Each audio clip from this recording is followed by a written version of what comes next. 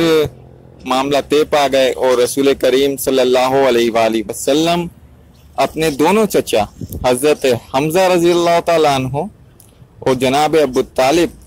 کو لے کر ساتھ میں گئے، اور وہاں سے بی بی ختیجہ نے اپنے رشتہ داروں میں ورقہ بن نوفل تھے ان کو بلایا، اور نسبت طے پا گئی رسول کریم صلی اللہ علیہ وآلہ وسلم کا نکاح اماں ختیجہ سے ہو گیا۔ خطبہ نکاح رسول کریم صلی اللہ علیہ وآلہ وسلم کے پیارے چچا جناب ابو طالب نے پڑھا، اس کے بعد دوسرا خطبہ جو پڑھا وہ ورقہ بن نوفل نے پڑھا۔ اچھا جی، جو خطبہ نکاح کے بعد جو ورقہ بن نوفل نے بیان کیا یا خطبہ دیا، اس میں رسول کریم صلی اللہ علیہ وآلہ وسلم کی صفات بیان کی کہ ہم نے اس بچے میں صداقت دیکھی، امانت دیکھی، اور آپ کی شان بیان کی ورقہ بن نوفل نے، اور اپنی بھتیجی یعنی کہ حضرت ختیجہ رضی اللہ تعالی عنہ سے بیان فرمایا کہ ختیجہ تم خوش قسمت ہو کہ روئے زمین پر مجھے تم سے زیادہ خوش قسمت کوئی نظر نہیں آتا کہ تمہاری شادی یا تمہارا نکاح رسول کریم صلی اللہ علیہ وآلہ وسلم سے طے پایا اور مکمل ہوا۔ اللہ رب العزت نے رسول کریم صلی اللہ علیہ وآلہ وسلم کو تمام اولاد جناب بی بی ختیجہ اماں ختیجہ سے عطا فرمائی، سوائے ایک بیٹے کے جو ماریہ قطبیہ سے تھا۔ سب سے پہلے بیٹے کا نام رسول کریم صلی اللہ علیہ وآلہ وسلم کے قاسم تھا، اور اس کے بعد جو دوسرے بیٹے تھے ان کا نام عبداللہ تھا۔ اچھا، طیب اور طاہر، لوگ کچھ کہتے ہیں کہ آپ کے جو دوسرے صاحبزادے تھے قاسم کے علاوہ ان کا نام طیب تھا اور طاہر تھا، نہیں ایسا نہیں تھا۔ تحقیق کے مطابق نام آپ کا عبداللہ تھا، لیکن رسول کریم صلی اللہ علیہ وآلہ وسلم آپ کو طیب کہہ کے پکارتے تھے پیار سے،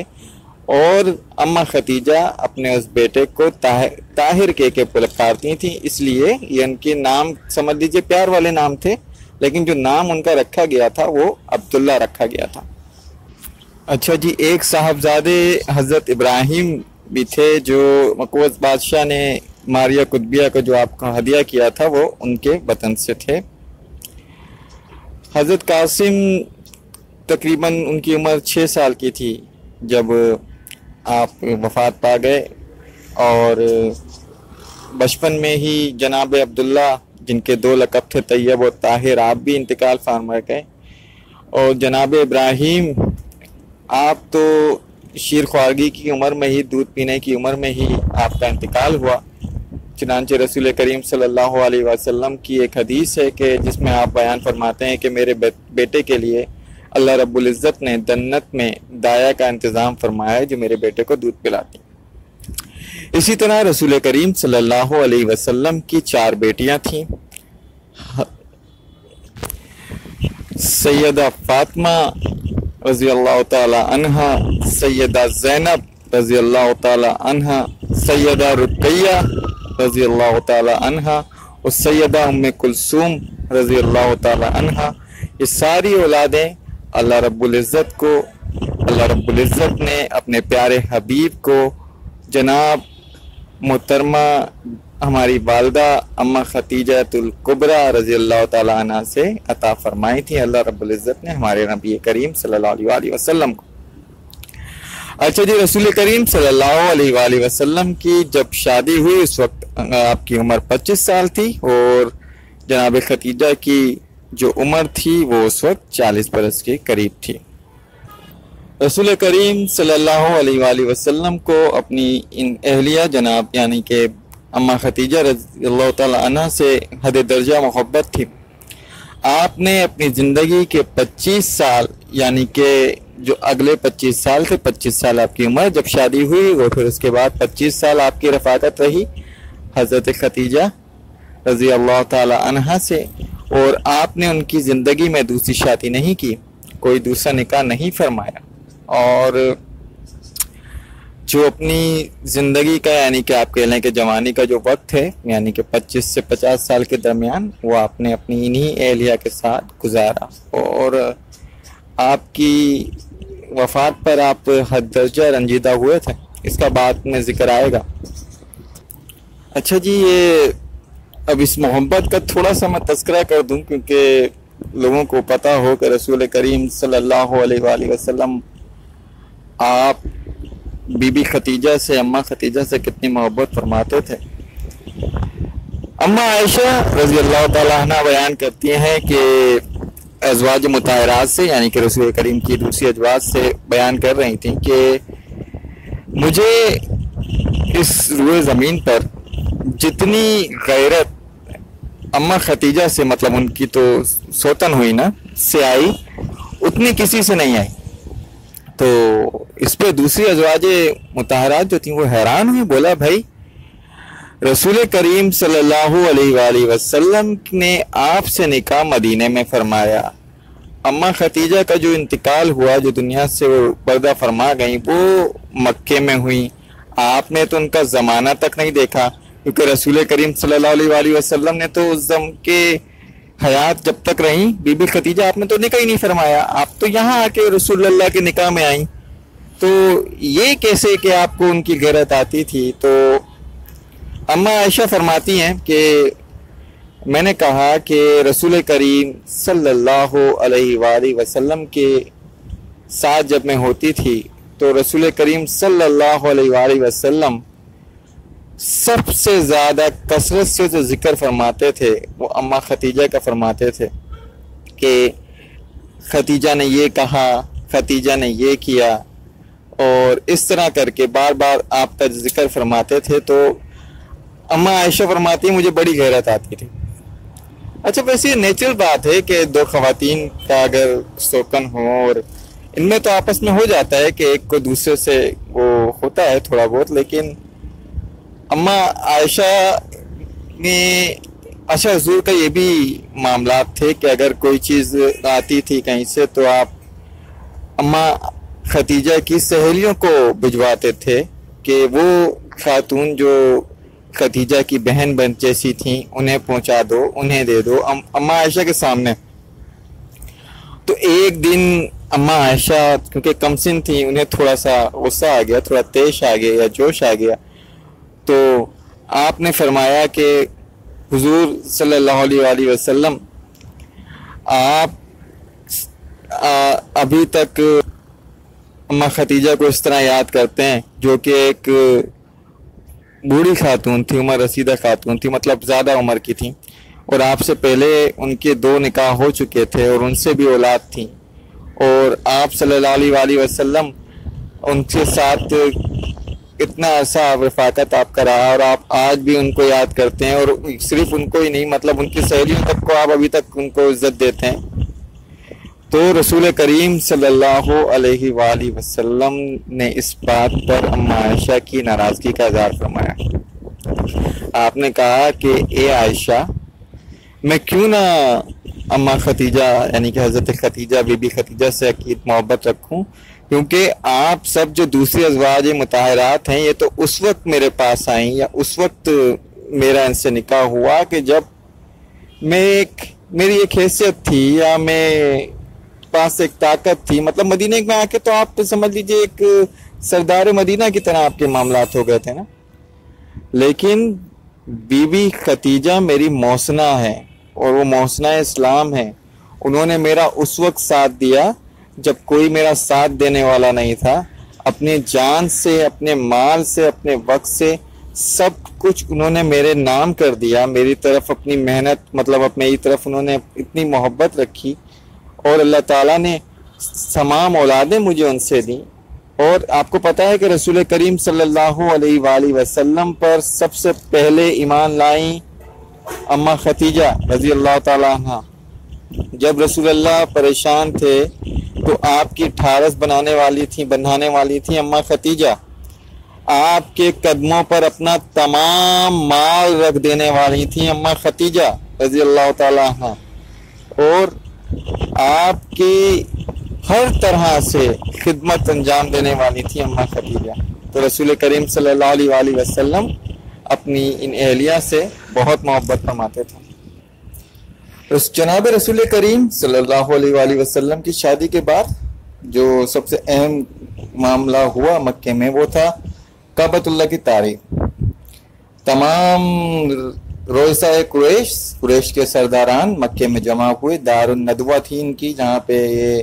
بیٹھ کے فیصلے کیا کرتے تھے، اور وہاں مل بیٹھ کے انہوں نے فیصلہ کیا کہ کعبے کی تعمیر کی جائے۔ اب کعبے کی تعمیر کے لیے آپ جانتے ہیں کہ جو بیت اللہ جو حضرت ابراہیم علیہ السلام نے بنایا وہ پتھروں سے بنایا، لیکن اس وقت جو قریش تھے، قریش کے گھر جو تھے وہ پتھروں کے نہیں بنے ہوتے تھے۔ قریش پتھروں سے تعمیر جانتے ہی نہیں تھے۔ قریش مٹی کے، جیسے مٹی ہمارے گاؤں میں کچی مٹی سے جو دیواریں وغیرہ بنتی ہیں اور خیمے ہوتے ہیں، ان طرح کے گھر ہوتے تھے، پتھروں کی تعمیر وہ نہیں جانتے تھے۔ اچھا جی، اسی وقت ان کو پتہ چلا کہ وہ اس بارے میں انہوں نے آپس میں گفت و شنید کی کہ بھائی اس کے لیے کچھ کرنا ہوگا، تو ایک طوفان سا تھا یا بڑی تیز سمندر کی طغیانی تھی کہ ایک بہت بڑی کشتی جہاں اب ان کا دارالحکومت ہے ریاض، وہاں آ کر وہ مال تجارت سمیت وہ خشکی کے اوپر چڑھ گئی اور اب وہ ٹوٹ گئی۔ اب ظاہر ہے تو لکڑی کا انتظام، تو جب یہ بات روسا قریش تک پہنچی تو روسا قریش نے کہا کہ ہاں جی لکڑی کا انتظام تو ہو گیا، شاید اللہ پاک ہم سے کام لینا چاہتا ہے کعبے کی تعمیر کا۔ بالکل اسی طرح پھر ایک قبیلہ کپتی کے کچھ غلام تھا، وہ سب تھے، ان کا پتہ چلا کہ یہ ماہر ہیں جی پتھروں سے گھر کی تعمیر کرنے میں، وہ بھی ان کو اویلیبل ہو گئے۔ تو پھر روسا قریش نے کہا کہ لکڑی تو ہم وہاں سے خرید لائیں گے، لیکن اب بات جو تھی، اب یہ بات بڑی اہم ہے، اب آپ یہ سن کے شاید حیران ہو، لیکن یہ بات ایسی ہے کہ اس کو بیان کرنا یہاں ضروری ہے کہ روسا قریش نے اعلان کیا کہ کعبے کی تعمیر میں حرام کا پیسہ نہیں لگے گا۔ یہ کون ہے؟ یہ کفار ہیں، اور یہ اعلان کر رہے ہیں کہ حرام کا پیسہ نہیں لگے گا۔ اب آپ حرام کی جو تعریف ہے وہ کافر کی جو انہوں نے فیصلہ کیا، کفار مکہ نے، کفار قریش نے، ان کی بیان کردہ حرام کی کمائی کا آپ لوگ اندازہ لگائیں کہ ان کے نزدیک حرام کیا تھا۔ سب سے پہلی بات کہ ایک آدمی ہوتا تھا جو مطلب بدکاری کا کوئی، آپ جسے اڈا کہتے ہیں، وہ چلاتا تھا، وہ خواتین معمور ہوتی تھیں، اس پہ ان کی اجرت وہ لیا کرتا تھا، بولا یہ پیسہ اس میں نہیں لگے گا، یہ مطلب یہ بھی حرام ٹھہرا۔ دوسری بات، کسی نے کسی کے مال پر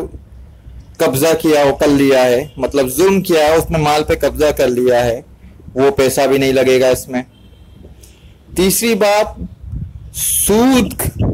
اب یہ سودی کاروبار آپس میں کرتے تھے، ان میں سود حرام نہیں تھا، لیکن انہوں نے کہا جو سود سے کمایا ہوا پیسہ ہے وہ بھی اس میں نہیں لگے گا۔ یہاں تھوڑی دیر کے لیے سوچئے گا بھائی کہ ہمارے ممالک میں، ہمارے مسلم ممالک میں یہ سود کا پیسہ، ان سے مساجد بنا دی جاتی ہیں یا قبضہ کر کے مسجد بن گئی۔ بھائی قبضہ اسی طرح تو ہوتا ہے، پہلے قبضہ کر لیا زمین کے اوپر وہاں پہ، اور جی نماز کے لیے چٹائی بچھا دی، نماز ہونے لگی، کچھ دن میں ساتھ میں چھپر بنا دیا، پھر اسی کے ساتھ میں ہوٹل بنا دیا۔ تو یاد رکھیے، اگر ہم قبضہ کر کے سود کے پیسے سے، حرام کے پیسے سے مسجدیں بنا رہے ہیں تو ہم کیا کفار قریش ہم سے بہتر نہیں تھے اس معاملے میں؟ ہم ان سے بھی گئے گزرے ہیں۔ بہرحال اللہ پاک ہدایت دے ہمیں۔ تو کہنے والی بات یہ ہے، اب ان کا آپ جذبہ دیکھیں، وہ کفر پہ ڈٹے ہوئے ہیں، ان کے میں زنا حرام نہیں ہے، سود حرام نہیں ہے، حرام حلال کا بری بات سمجھی جاتی ہے، مطلب زنا وغیرہ کو اتنی وہ نہیں تھی، برا سمجھتے تھے، لیکن حرام حلال کا ان کو کوئی مسئلہ ہی نہیں تھا. لیکن اس کے باوجود انہوں نے اس میں وہ لوگ جو خواتین کو رکھ کے ان سے زنا کرواتے تھے اور اس کی اجرت دیتے تھے، اس پیسے کو حرام قرار دے دیا کہ وہ کعبۃ اللہ کی تعمیر میں نہیں لگے گا. کسی نے کسی کے مال غصب کیا ہوا ہے تو اس کے غصب کیے ہوئے مال سے وہ مال کو حرام قرار پایا، مطلب وہ پیسہ کعبے میں نہیں لگے گا، اور سود کا پیسہ کعبے میں نہیں لگے گا. اب دیکھیں جب مال کو اکٹھا کیا گیا تو مال کم ہو گیا، پیسے کم ہو گئے، تو کیونکہ حلال ہے نا بھائی. اب حلال اس زمانے میں کیا میں آپ سے عرض کروں کہ معاملات ایسے تھے کہ ان چیزوں کو غلط نہیں سمجھتے تھے، لیکن کعبۃ اللہ کے بارے میں ان کی ایمانداری آپ دیکھ لیں. انہوں نے جب پیسہ جمع کیا تو پیسہ کم پڑ گیا. اب پیسہ جب کم پڑ گیا تو انہوں نے پھر آپس میں فیصلہ کیا بھائی اب کیا کریں. اب فیصلہ یہ طے پایا کہ کعبۃ اللہ کو تھوڑا چھوٹا کر دیا جائے، لیکن حرام کا مال اس میں ہم نہیں لگائیں گے. تو حتیم کے پاس سے کعبے کی دیوار کو تھوڑا چھوٹا کر دیا گیا، لیکن کعبہ تعمیر ہو گیا، حرام کا پیسہ اس میں شامل نہیں کیا گیا. یہ ایک بہت بڑی تنبیہ ہے، ہمارے آپ کے لیے سوچنے کا مقام ہے. اچھا جی، جب پیسہ وغیرہ اکٹھا ہو گیا، ایک لکڑی خرید لی گئی، مال خرید لیا گیا مال تعمیر کے لیے، اب فیصلہ کرنا یہ مشکل ہوا کہ اب اس کعبے کو ڈھائیں کیسے. کعبہ تو تھا نا، اب نئی تعمیر کرنی ہے تو پرانی عمارت کو توڑنا پڑے گا، توڑیں گے تو بنے گی نا. اب کفار مکہ آپس میں بیٹھ کے فیصلہ کر رہے ہوں، کوئی فیصلہ ہو نہیں پا رہا. تو ولید بن مغیرہ، یہ ولید بن مغیرہ وہ ہے جو والد ہیں حضرت خالد بن ولید رضی اللہ تعالی عنہ کے. اب یہ بوڑھے تھے بھائی. ولید بن مغیرہ صاحب نے کہا کہ بھائی دیکھو میں عمر رسیدہ ہو چکا ہوں، تو میں کعبے کو میں توڑنا شروع کرتا ہوں. اگر مجھے کچھ نہیں ہوا تو مطلب ہماری امید بر آئی، لیکن اگر مجھے کچھ ہو گیا تو چلو نقصان تو ایک بوڑھے کا ہوگا نا، باقی کسی جوان کے اوپر تو آفت نہیں آئے گی. میں تو اپنی عمر پوری کر چکا ہوں، زندگی جی چکا ہوں. چلے جی فیصلہ ہو گیا، لوگ راضی ہو گئے. اب دوسرے دن جب یہ معاملات پورا کرنے کے لیے ولید بن مغیرہ صاحب اور ساتھیوں کے ساتھ وہاں پہنچے تو وہاں کعبۃ اللہ میں انہوں نے بہت بڑا ایک اژدہا وہاں موجود تھا. اب وہ اتنا بڑا اژدہا تھا کہ یہ ان پر دہشت طاری ہو گئی کہ یہ تو اس کو مار بھی نہیں سکیں گے. ان پر خوف طاری ہو گیا اس اژدہے کا، اس کی جسامت بہت بڑی دیکھی. اور اب انہوں نے کہا کہ بھائی یہ تو معاملہ ہی کچھ اور لگ رہا ہے کہ شاید اللہ پاک نہیں چاہتا کہ یہ ہم اس کا وہ کریں. تو فیصلہ یہ طے پایا کہ ہم دعا میں لگ جائیں. اب یہ دعا کرنے لگے، اللہ پاک کو پکارنے لگے کہ یا اللہ تو ہماری نیت تو جانتا ہے، ہمارا مطلب مقصد جو ہے اسے ڈھانا نہیں ہے، ختم کرنا نہیں، ہم تو اس کی تعمیر نو کرنا چاہتے ہیں. اب صبح جب ہوئی لوگوں نے اپنے طریقے سے دعائیں مانگی وہاں پہ جو طریقہ رائج تھا، تو ایک بہت بڑا پرندہ انہوں نے دیکھا کہ وہ آ رہا ہے. اب پرندہ آیا اچانک، آ کے اس نے اس اژدہے کو پکڑا اور اس کو اڑا کے اپنے پنجوں میں لے گیا. اب آپ اندازہ کریں کہ وہ اژدہا کتنا بڑا ہوگا اور اس کو اڑانے کے لیے، اس کو پکڑ کے لے جانے کے لیے پرندہ کتنا بڑا آیا ہوگا. بہرحال یہ تاریخ درج ہے تو میں آپ کے سامنے عرض کر رہا ہوں، بڑی تحقیق ہے اس کے پیچھے. اچھا جی، اب یہ دیکھ کے ان کو حوصلہ ہوا کہ شاید اللہ پاک ہم سے کام لینا چاہتا ہے، لیکن ہمت پھر بھی نہیں پڑ رہی تھی. وجہ ابراہ کا جو حشر ہوا تھا وہ انہوں نے اپنی آنکھوں سے دیکھا تھا. وہ لوگ زندہ تھے، وہ لوگ موجود تھے وہاں جنہوں نے ہاتھی والے ابراہ کا ذکر دیکھا تھا، جس کا حشر اپنے آنکھوں سے دیکھا تھا. وہ ہاتھی محمود کو بھی دیکھا تھا. بہرحال تو ولید بن مغیرہ نے کہا اب تو بھائی معاملات ہو گئے، اب تو سب واضح ہے، چلو پھر مل کے توڑتے ہیں. تو لوگ راضی نہیں، بولا نہیں پہلے تم ہی توڑو.